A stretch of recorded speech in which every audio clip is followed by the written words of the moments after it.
فرمایا واتقوا اللہ الذی تساءلون بہ والارحام، دو چیزوں سے ڈرو، ایک تو اللہ سے ڈرو اور ایک ناطے سے ڈرو۔ ارحام رحم کی جمع ہے، رحم پیٹ میں بچہ لالی ہوتی ہے، اس میں بچہ ہوتا ہے۔ اسی طرح سے ایک رشتہ، اردو میں کہتے ہیں ناتا، جو ددیال اور ننیال کی طرف چلتا ہے۔ ددیال کی طرف جو رشتہ چلتا ہے، ننیال کی طرف جو رشتہ چلتا ہے، یہ ناتا کہلاتا ہے۔ اس کو رحم کہتے ہیں، یہ ارحام ہے۔ ان ناتوں سے ڈرو اور اللہ سے ڈرو۔ اللہ سے کیوں ڈرنا ہے؟ کس پہلو سے؟ اللہ خالق و مالک ہیں، لیکن یہاں جو اللہ سے ڈرنے کا حکم ہے وہ کس پہلو سے؟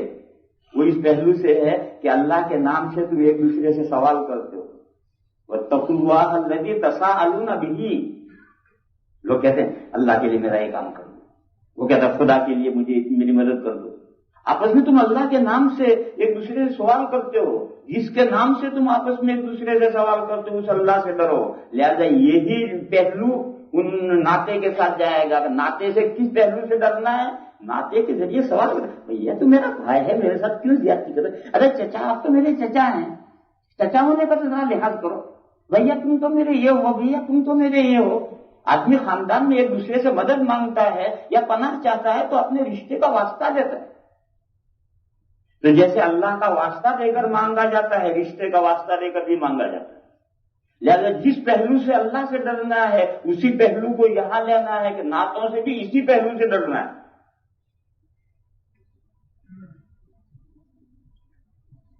دنیا میں ہر آدمی اپنے بارے میں یہی گمان رکھتا ہے کہ میں تو اللہ سے سب سے زیادہ ڈرنے والا ہوں۔ ہر آدمی اسی خوش فہمی میں، جیسے ٹخنوں سے نیچے کپڑا لٹکانا، ٹراؤزر ہو، جینس ہو، لنگی ہو، ٹخنوں سے نیچے حدیث میں ممانعت آئی ہے۔ بعض لوگ کہیں کہ حدیث میں قید آئی ہے کہ تکبر سے لٹکائے تو، اور مولانا صاحبان مسئلہ بیان کرتے تو تکبر کی قید بیان نہیں کرتے۔ کیوں بیان نہیں کرتے؟ کوئی ہے دنیا میں جو مان لے کہ میں تکبر سے لٹکاتا ہوں؟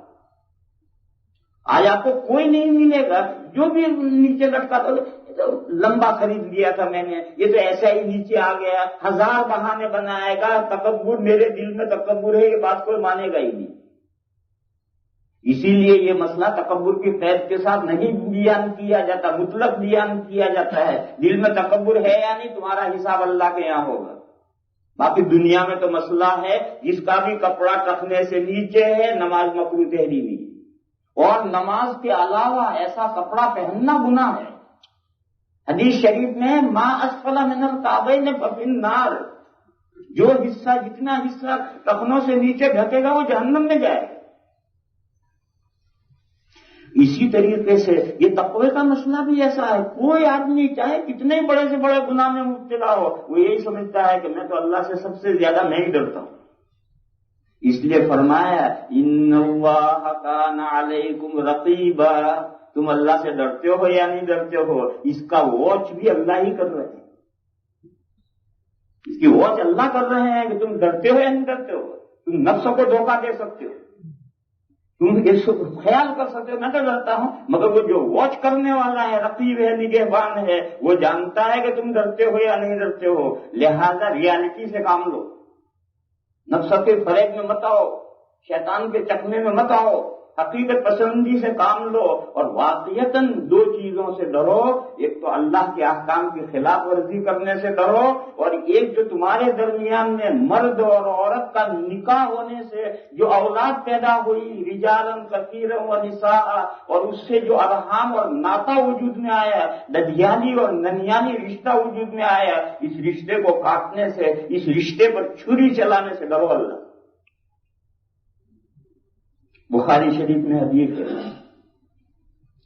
جب اللہ تعالیٰ نے ناطے کو پیدا کیا تو ناطا کھڑا ہوا اور اس نے اللہ کی کمر میں پولی بھر لی۔ اللہ نے پوچھا اس سے، ماں کیا بات ہے؟ تو اس نے ناطے نے کہا ھذا مقام العائذ بک من القطیعۃ، ناطے نے کہا کہ پروردگار عالم میں آپ کے پاس میں پناہ مانگنے کے لیے آیا ہوں اس سے کہ لوگ میرے اوپر چھری نہ چلائیں۔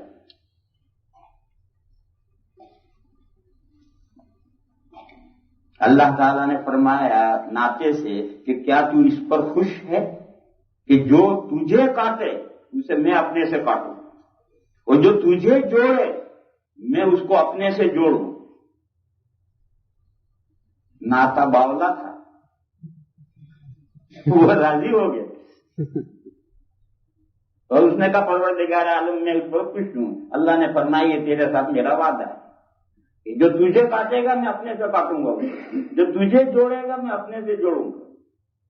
تو ہی ناتا چند کلیوں پہ قناعت کر گیا، ورنہ گلشن میں تنگی داما علاج تنگی داما بھی تھا۔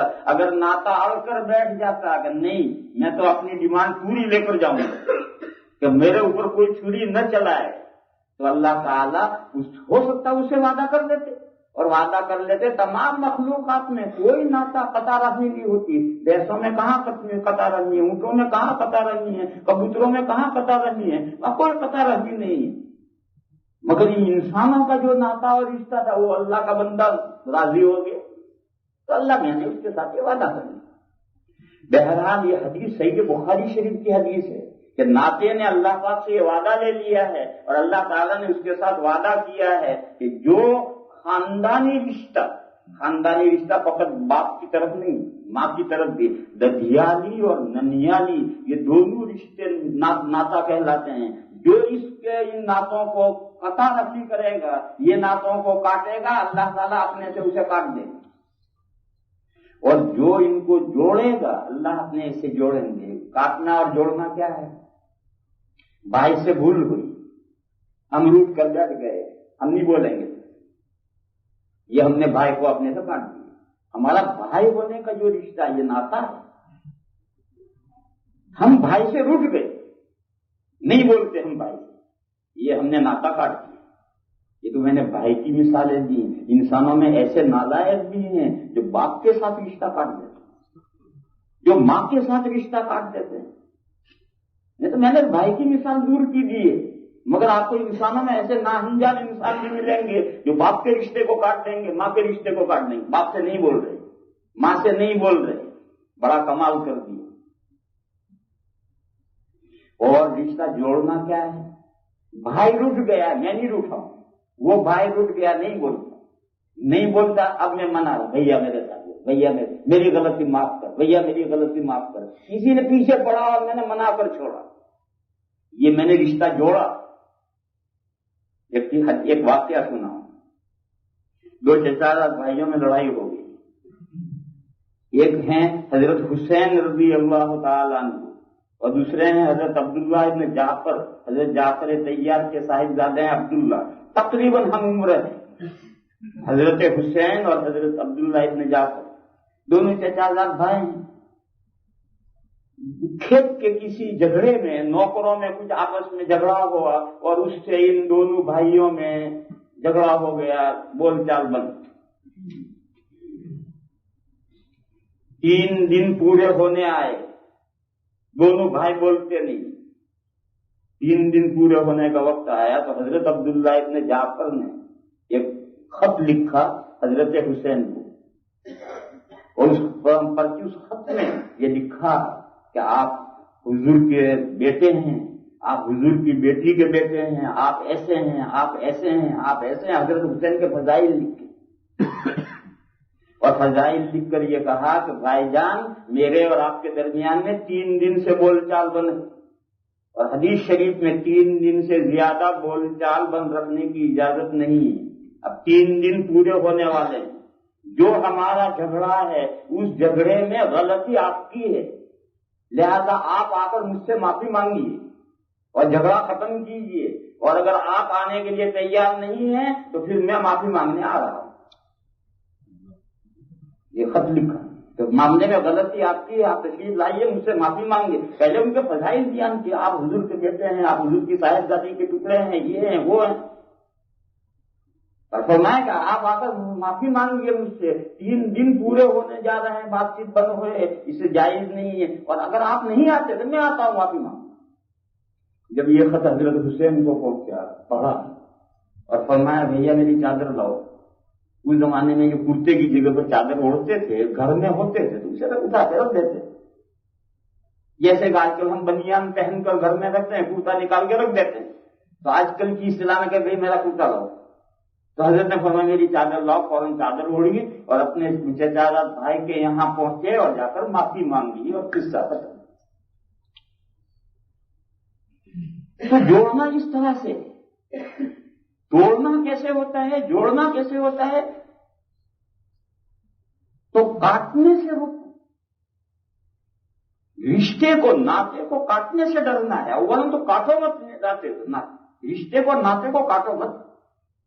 اس آیت کریمہ میں یہی ہے، اللہ سے ڈرو، اس اللہ کے واسطے سے تم ایک دوسرے سے سوالات کرتے ہو اس سے ڈرو، اور قطع رحمی سے ڈرو، وہ ناتا جس کے واسطے سے تم ایک دوسرے سے مدد اور ہیلپ مانگتے ہو اس کی قطع رحمی سے ڈرو، اول ناتا مت کاٹو۔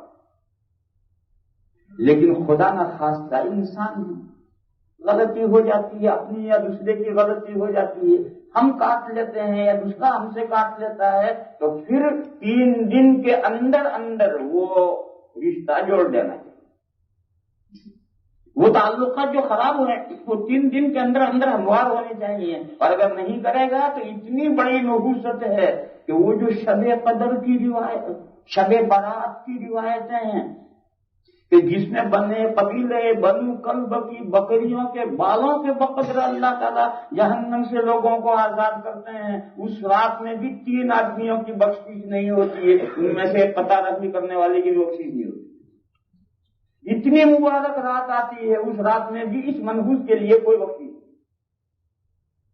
اس لیے میرے بھائیوں، اولاً تو قطع رحمی کرو مت، اور اگر ہم سے بھول ہو جائے اور ہم قطع رحمی کر دیں، یا دوسرا فریق ہمارا دوسرا رشتہ دار ہم سے ناراض ہو جائے، اپنی مجھ نیچی کرو، اس کے ساتھ جوڑو، اس کو اپنا مناؤ اور ایک ہو جاؤ۔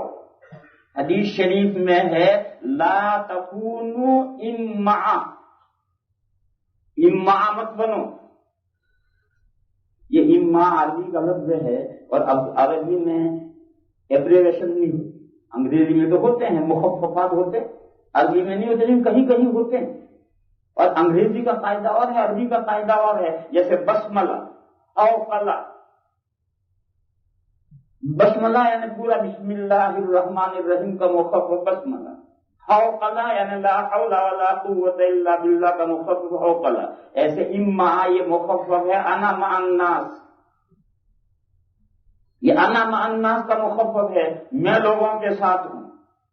ان احسنوا احسننا وان اساءوا اسانا، اگر لوگ ہمارے ساتھ اچھا برتاؤ کریں گے ہم بھی اچھا برتاؤ کریں گے، لوگ ہمارے ساتھ برا برتاؤ کریں گے ہم بھی برا برتاؤ کریں گے۔